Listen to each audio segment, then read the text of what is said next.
Assalamualaikum warahmatullahi wabarakatuh. Begins kembali bersama dengan saya Zainal di kanal YouTube BTV Berkembang, saluran motivasi dan inspirasi. Begins, pada kesempatan kali ini kita kembali bertemu dan kita akan bahas soal pelatihan berbasis kompetensi. Untuk Anda yang pernah berinteraksi dengan balai latihan kerja maupun lembaga pelatihan kerja swasta, tentu sudah paham apa itu pelatihan berbasis kompetensi. Dan untuk Anda yang baru mau mengikuti pelatihan di balai latihan kerja maupun lembaga pelatihan kerja swasta, Anda tentu harus paham dan mengetahui lebih awal apa itu pelatihan berbasis kompetensi. Nah, inilah yang akan kita bahas pada kesempatan kali ini. Tapi sebelum lanjut video dan channel ini, mohon untuk di subscribe, di komen, di like, dan di share agar channel ini terus bertumbuh dan berkembang dan bisa memberikan manfaat buat masyarakat luas.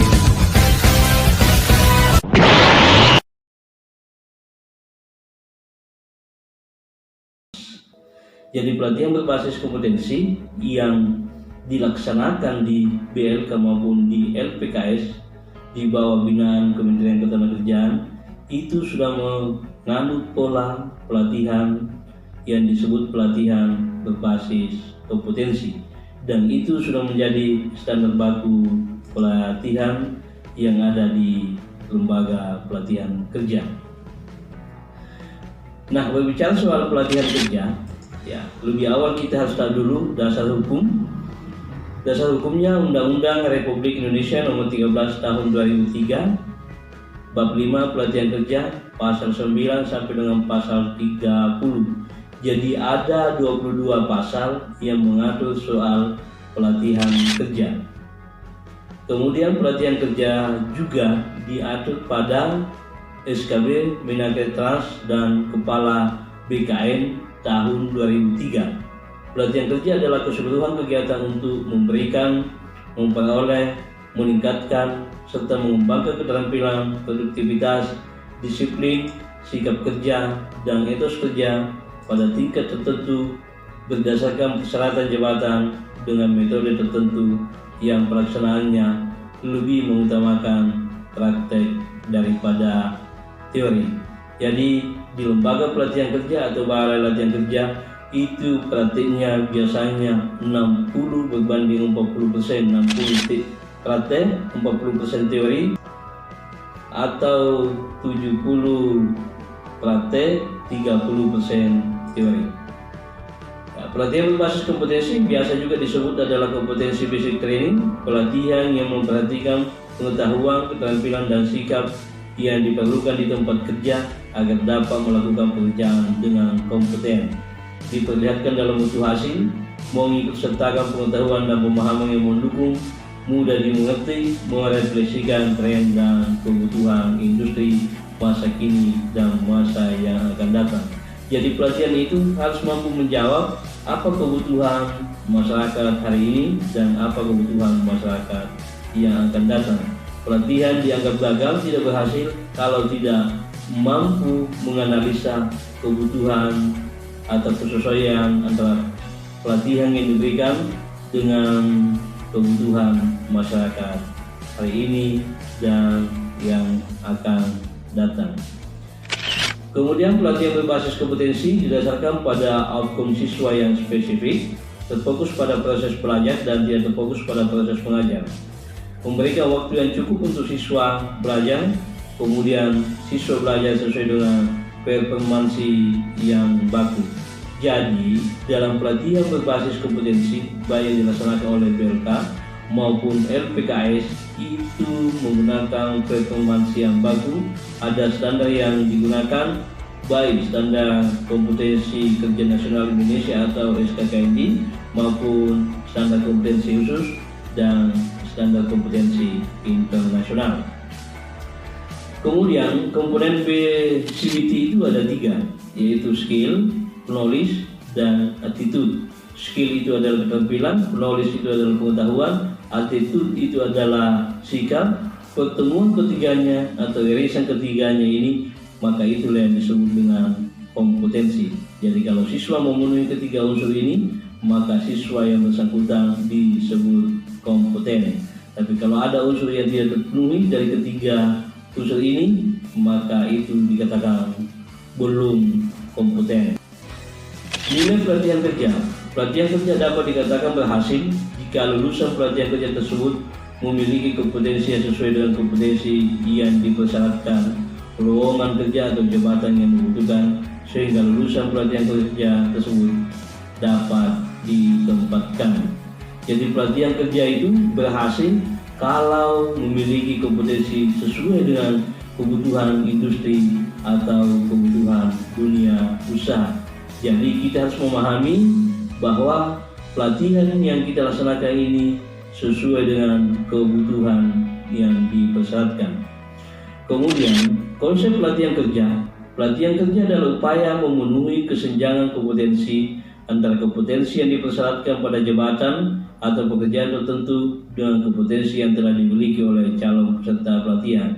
Jadi sebagai instruktur kita harus paham dan kita harus melakukan asesmen lebih awal seperti apa batas kemampuan siswa dan seperti apa kebutuhan industri saat ini. Kesenjangannya ini, gapnya inilah yang coba kita jembatani agar apa yang dihasilkan nanti alumni pelatihan kita sesuai dengan kompetensi yang dipersyaratkan di dunia kerja atau di dunia usaha.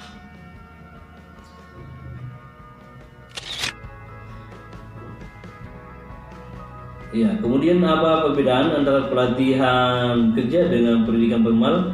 Kalau pendidikan formal itu orientasinya ya bekal hidup, sementara kalau pelatihan kerja orientasinya bekal bekerja. Kalau pelatihan formal itu hidup, berbudi dan bekerti, kalau pelatihan kerja itu adalah bekerja. Kalau pendidikan formal adalah belajar, ya tentu kalau pelatihan kerja adalah berlatih. Kemudian kalau pendidikan formal kegiatan diulang berkali-kali 2-3 kali, sementara pelatihan kerja kegiatan yang diulang sampai terampil. Jadi itulah perbedaan mendasar antara pendidikan formal dengan pelatihan kerja yang dilaksanakan oleh BLK maupun LPKS. Nah, berikutnya trilogi pelatihan kerja itu ada 3 sesuai dengan kebutuhan, selalu mengikuti perkembangan iptek, kemudian keterpaduan atau sinergi sumber daya pelatihan dari dalam maupun dari luar instansi. Jadi perlu ada sinergi, perlu ada kemitraan yang terbangun antara semua stakeholder ketenaga kerjaan, baik itu pemerintah maupun masyarakat dan dunia usaha atau dunia industri. 3 hal sasaran pelatihan, yaitu head, tentu berbicara soal kognitif atau rasio yang ujungnya adalah pengetahuan. Kemudian hand atau psikomotor atau otot yang berorientasi pada keterampilan. Kemudian hair atau afektif atau rasa, ya tentu kaitannya ini dengan sikap. Jadi ada 3 sasaran pelatihan, 3 hal, yaitu hair, hand, dan hair. Jadi sekali lagi ada 3 H, hair, dan hand.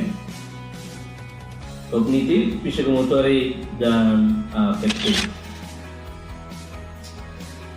Ya, kemudian kompetensi kerja itu meliputi sekali lagi ilmu pengetahuan, keterampilan dan sikap yang harus dimiliki seseorang dalam jabatan atau pekerjaan tertentu sehingga mampu melaksanakan tugas pekerjaan secara efektif dan efisien.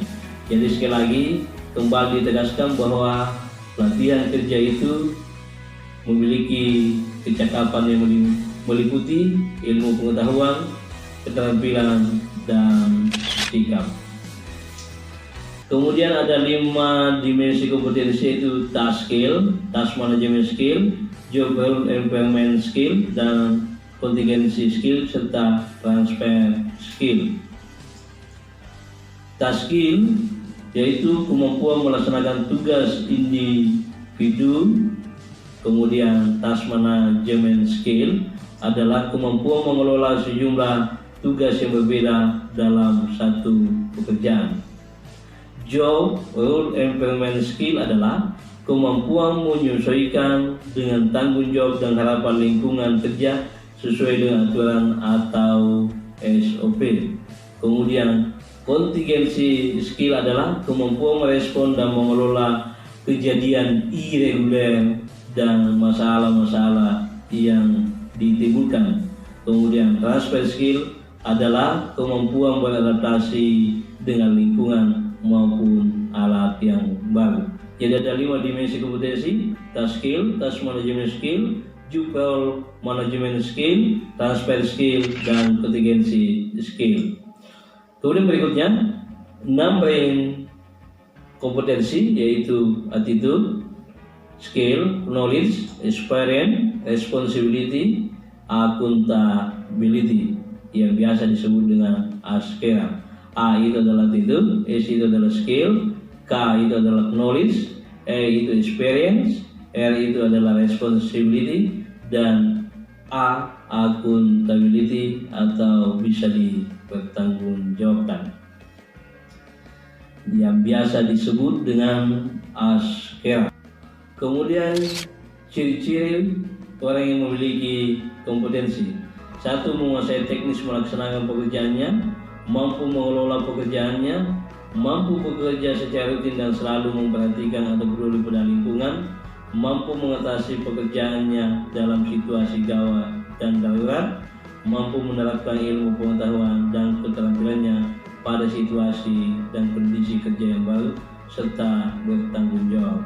Jadi ada 6 ciri orang yang memiliki kompetensi. Ini erat kaitannya dengan yang di depan tadi: task skill, task management skill, contingency skill, job role implement skill, dan transfer skill.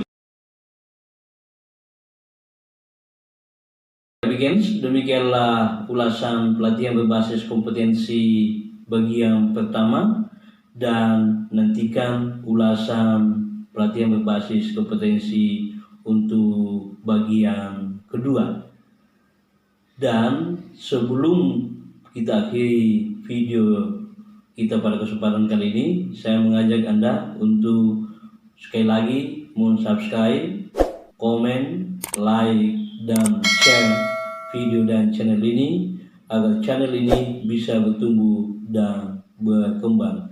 Sekali lagi, jangan lupa video berikutnya pelatihan berbasis kompetensi bagian kedua. Terima kasih. Assalamualaikum warahmatullahi wabarakatuh.